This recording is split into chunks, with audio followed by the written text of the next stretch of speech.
हमशा ने जो चाहा आखिरकार उसने वो कर ही दिया। जैसा कि वो चाहती थी कि बिलाल अब्दुल्ला और सदफ़ को एक दूसरे से अलग कर दे। इसके लिए उसने बहुत ज़्यादा जदोजहद की और वो काफ़ी हद तक इसमें कामयाब भी हो चुकी है। जैसा कि वो उन दोनों की शादी करवाने में कामयाब रही, सदफ़ की और अमार की। लेकिन उसको क्या पता था ऐसा करने से उसने अपने लिए ही मुसीबतें खड़ी कर ली हैं। जी, तो वो पूरी कोशिश करती है कि बिलाल अब्दुल्ला के दिल में अपनी जगह बना सके, लेकिन ऐसा तो कुछ भी होते हुए नज़र नहीं आ रहा। जाहिर सी बात है उसने बदनीति की है तो उसका तो बदला उसको मिलेगा ही मिलेगा। उसने उसकी दोस्त के साथ धोखा किया है तो उसके साथ सब कुछ कैसे ठीक हो सकता है। जैसा कि वो उसकी शादी के रात बिलाल अब्दुल्ला को कहती है कि आज तो तुम ज़रूर पियोगे, और वो कहता है मैं इस चीज़ से तौबा कर ली है, मैं अब शराब को कभी भी हाथ नहीं लगाऊंगा। इससे हमशा को इस चीज़ का और यकीन हो जाता है कि अभी तक बिलाल के दिल से सदफ़ का ख्याल नहीं गया, अभी भी वो उससे मोहब्बत करता है। वो ये सोच सोच कर बहुत ज़्यादा दुखी हो जाती है और वो इस तरह सारी रात कोशिश करती है कि वो उसके साथ ही रहे। लेकिन उस बेचारी को क्या पता वो सारी रात में बातें सिर्फ़ और सिर्फ सदफ़ की ही करता है। वो कहता है मेरे दिल में सिर्फ़ एक ही है, उसके अलावा ना ही कोई है ना ही कोई होगी। इस बात से हमशा को बहुत ज़्यादा तकलीफ़ होती है और वो वहाँ से फ़ैसला करती है कि मैं यहाँ से चली जाती हूँ। बिलाल अब्दुल्ला को कहता है मैंने तुम्हें जाने को तो नहीं कहा, अगर तुम जाना चाहती हो तो तुम चली जाओ। और वो इसीलिए जाना चाहती है क्योंकि उसके मुंह से सदफ़ की बातें बर्दाश्त नहीं हो रही थी। और वो वहाँ से चली जाती है और जाके सोचती है कि मुझे कुछ और ही प्लान करना होगा, इस तरह तो ये उसको भूलने वाला नहीं है। मैं कुछ और ही सोचती हूँ जिससे वो उसके दिलो दिमाग से हमेशा के लिए उतर जाए। वहीं दूसरी तरफ अमार ने अपना जाहिलाना रवैया दिखाना शुरू कर दिया है। जैसा कि शादी से पहले तो वो सदफ़ के आगे पीछे घूमता था और उसकी ऐसे बातें करता था, उससे तरले मिन्नतें करता था, और अब यही अमार है जो कि उससे ना डरता है और इतनी बदतमीज़ी से, इतने गंदे लहजे से उससे बात करता है। इस बात से सदफ़ बहुत ज़्यादा दुखी हो जाती है और वो कहती है कि आज तुम्हें क्या हो गया है, शादी से पहले तो तुम ऐसे नहीं थे, जो ही तुम्हारा मुझ पर हक बन गया तो तुम देखो किस तरह से मुझसे बातें करने लग गए हो, तुमने तो कभी मुझसे इस तरह बात की ही नहीं। वो कहता है मैं तुम्हें बस यही कहना चाहता हूँ कि तुम बिलाल अब्दुल्ला के ऑफ़िस में अब जॉब नहीं करोगी। मैं हूँ ना, मुझे अब सारा कुछ मिल गया है, घर है, गाड़ी है, सब कुछ है, बैंक बैलेंस, हर चीज़ है, तुम्हें कोई भी ज़रूरत नहीं है अब जॉब करने की। और यहाँ पे सदफ़ गुस्से में आ जाती है और वो उसको कहती है तुम बात सीधी सीधी क्यों नहीं करते, क्या तुम्हें अभी भी मुझ पे यकीन नहीं है? अगर मैं चाहती बिलाल अब्दुल्ला से शादी करना तो मैं खुद तुम्हें कह देती कि मैं तुमसे शादी कभी भी नहीं करूँगी, और तुम मुझसे इस तरह की बातें कर रहे हो, तुम्हें शर्म नहीं आती? किस कदर तुम बदल चुके हो। लेकिन अब तो अमार को ज़ुबान लग गई है, वो बहुत ही ज़्यादा बदतमीज़ हो गया हुआ है। वो बिल्कुल भी उससे प्यार तो दूर, उससे तमीज़ से भी बात करना भूल चुका है। अब समझ आएगी सदफ़ को कि उसने किसको खोया। तो वो अमार के इस रवैये से बहुत ज़्यादा बेचारी दुखी हो चुकी है। वो सोचती है कि मैंने शायद गलती कर दी है अमार से शादी करके। उसको अब इस बात का अफसोस हो रहा है कि मुझे अमार जैसे इंसान से शादी नहीं करनी चाहिए थी। अब वो समझ गई है कि अमार को इस चीज़ से कोई मतलब नहीं कि मैं कितनी दुखी हूँ, उसकी बातों से मैं कितनी परेशान हो जाती हूँ। अब उसको समझ आई है कि अमार किस कदर लालची इंसान है।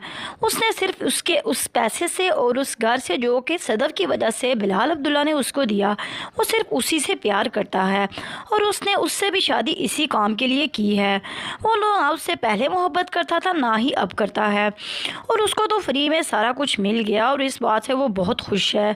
और अब उससे कोई फ़र्क नहीं पड़ता कि उसकी बीवी सदफ़ किस तरह दुखी है, किस हाल में है। तो अब सदफ़ की आंखें खुल जाएंगी कि उसने किसको खोया है। जी, तो वो बिलाल अब्दुल्ला को बहुत ज़्यादा याद करके बहुत ही रोती है। हमशा ने जो चाहा आखिरकार उसने वो कर ही दिया। जैसा कि वो चाहती थी कि बिलाल अब्दुल्ला और सदफ़ को एक दूसरे से अलग कर दे। इसके लिए उसने बहुत ज़्यादा जदोजहद की और वो काफ़ी हद तक इसमें कामयाब भी हो चुकी है। जैसा कि वो उन दोनों की शादी करवाने में कामयाब रही, सदफ़ की और अमार की। लेकिन उसको क्या पता था ऐसा करने से उसने अपने लिए ही मुसीबतें खड़ी कर ली हैं। जी, तो वो पूरी कोशिश करती है कि बिलाल अब्दुल्ला के दिल में अपनी जगह بنا سکے، لیکن ایسا تو کچھ بھی ہوتے ہوئے نظر نہیں آ رہا۔ ظاہر سی بات ہے اس نے بدنیتی کی ہے تو اس کا تو بدلہ اس کو ملے گا ہی ملے گا۔ اس نے اس کی دوست کے ساتھ دھوکہ کیا ہے تو اس کے ساتھ سب کچھ کیسے ٹھیک ہو سکتا ہے؟ جیسا کہ وہ اس کی شادی کے رات بلال عبداللہ کو کہتی ہے کہ آج تو تم ضرور پیو گے، اور وہ کہتا ہے میں اس چیز سے توبہ کر لی ہے، میں اب شراب کو کبھی بھی ہاتھ نہیں لگاؤں گا۔ اس سے ہمشہ کو اس چیز کا اور یقین ہو جاتا ہے کہ ابھی تک بلال کے دل سے صدف کا خیال نہیں گیا، ابھی بھی وہ اس سے محبت کرتا ہے۔ وہ یہ سوچ سوچ کر بہت زیادہ دکھی ہو جاتی ہے، اور وہ اس طرح ساری رات کوشش کرتی ہے کہ وہ اس کے ساتھ ہی رہے، لیکن اس بیچاری کو کیا پتا وہ ساری رات میں باتیں صرف اور صرف صدف کی ہی کرتا ہے۔ وہ کہتا ہے میرے دل میں صرف ایک ہی ہے، اس کے علاوہ نہ ہی کوئی ہے نہ ہی کوئی ہوگی۔ اس بات سے ہمشہ کو بہت زیادہ تکلیف ہوتی ہے، اور وہ وہاں سے فیصلہ کرتی ہے کہ میں یہاں سے چلی جاتی ہوں۔ بلال عبداللہ اس کو کہتا ہے میں نے تمہیں جانے کو تو نہیں کہا، اگر تم جانا چاہتی ہو تو تم چلی جاؤ، اور وہ اسی لیے جانا چاہتی ہے کیونکہ اس کے منہ سے صدف کی باتیں برداشت نہیں ہو رہی تھی، اور وہ وہاں سے چلی جاتی ہے اور جا کے سوچتی ہے کہ مجھے کچھ اور ہی پلان کرنا ہوگا، اس طرح تو یہ اس کو بھولنے والا نہیں ہے، میں کچھ اور ہی سوچتی ہوں جس سے وہ اس کے دل و دماغ سے ہمیشہ کے لیے اتر جائے۔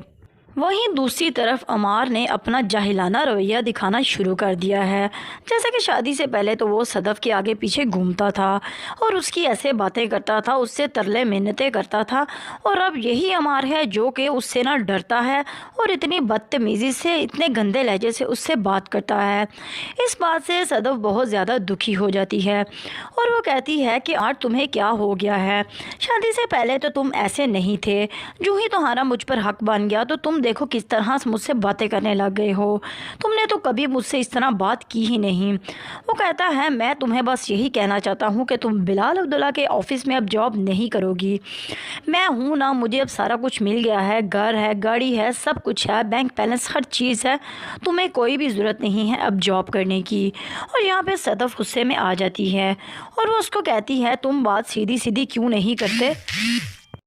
کیا تمہیں ابھی بھی مجھ پہ یقین نہیں ہے؟ اگر میں چاہتی بلال عبداللہ سے شادی کرنا تو میں خود تمہیں کہہ دیتی کہ میں تم سے شادی کبھی بھی نہیں کروں گی، اور تم مجھ سے اس طرح کی باتیں کر رہے ہو، تمہیں شرم نہیں آتی؟ کس قدر تم بدل چکے ہو۔ لیکن اب تو عمار کو زبان لگ گئی ہے، وہ بہت ہی زیادہ بدتمیز ہو گیا ہوا ہے، وہ بالکل بھی اس سے پیار تو دور، اس سے تمیز سے بھی بات کرنا بھول چکا ہے۔ اب سمجھ آئے گی صدف کو کہ اس نے کس کو کھویا، تو وہ عمار کے اس رویے سے بہت زیادہ بیچاری دکھی ہو چکی ہے۔ وہ سوچتی ہے کہ میں نے شاید غلطی کر دی ہے عمار سے شادی کر کے۔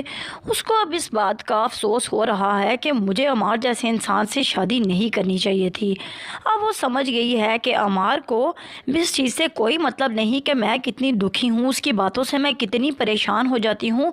اب اس کو سمجھ آئی ہے کہ عمار کس قدر لالچی انسان ہے۔ اس نے صرف اس پیسے سے اور اس گھر سے جو کہ صدف کی وجہ سے بلال عبداللہ نے اس کو دیا، وہ صرف اسی سے پیار کرتا ہے، اور اس نے اس سے بھی شادی اسی کام کے لیے کی ہے۔ وہ نہ اس سے پہلے محبت کرتا تھا نہ ہی اب کرتا ہے، اور اس کو تو فری میں سارا کچھ مل گیا، اور اس بات سے وہ بہت خوش ہے، اور اب اس سے کوئی فرق نہیں پڑتا کہ اس کی بیوی صدف کس طرح دکھی ہے، کس حال میں ہے۔ تو اب صدف کی آنکھیں کھل جائیں گی کہ اس نے کس کو کھویا ہے۔ جی تو وہ بلال عبداللہ کو بہت زیادہ یاد کر کے بہت ہی روتی ہے۔